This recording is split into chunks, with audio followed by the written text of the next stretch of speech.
ಎಲ್ಲರಿಗೂ. ನಾವಿವತ್ತು ಹೋಗ್ತಿರೋದು ಶೃಂಗೇರಿಗೆ. ಶೃಂಗೇರಿಯಿಂದ ಹೋಗ್ಬೇಕಾದ್ರೆ ಫ್ರೆಂಡಿಗೆ ಅನ್ನಿಸ್ತು ಮನೆಗೆ ಸ್ವಲ್ಪ ಹಣ್ಣುಕಾಯಿ ತೊಗೊಳ್ಬೇಕಂತ. ಅದಕ್ಕೆ ಅವರು ಇಲ್ದು ಗಾಡಿ ಸೈಡಿಗೆ ಹಾಕಿ ಹಣ್ಣುಕಾಯಿ ತೊಗೊಂಡೇವು ನಾವು. ಹಣ್ಣುಕಾಯಿ ತೊಗೊಂಡಾದ್ಮೇಲೆ ನಾವು ಅವ್ರ ಮನೆ ಮುಟ್ಟಿದ್ವು. ಮನೆ ಮುಟ್ಟಿ ಆದಮೇಲೆ ಅಲ್ಲೇ ಒಂದು 10 ಟ್ರ್ಯಾಕ್ಟರ್ಸ್ ನೋಡಿದೆವು. ಆ ಟ್ರ್ಯಾಕ್ಟರ್ ಬಿಡ್ಬೇಕಂತ ಭಾರಿ ಆಸೆ ಆಯಿತು.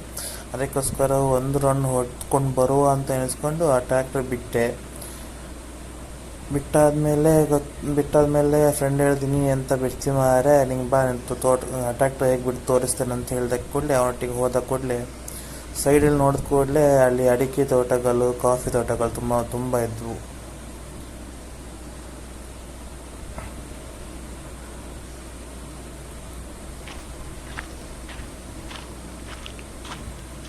ಆಮೇಲೆ ಅದೆಲ್ಲ ಮುಗಿಸಿ ನಾವು ಮತ್ತೆ ಇನ್ನೊಂದು ಅಲ್ಲಿ ಒಬ್ಬ ಫ್ರೆಂಡ್ ಇದ್ದು ಅವ್ರ ಮನೆಗೆ ಹೋದೆವು.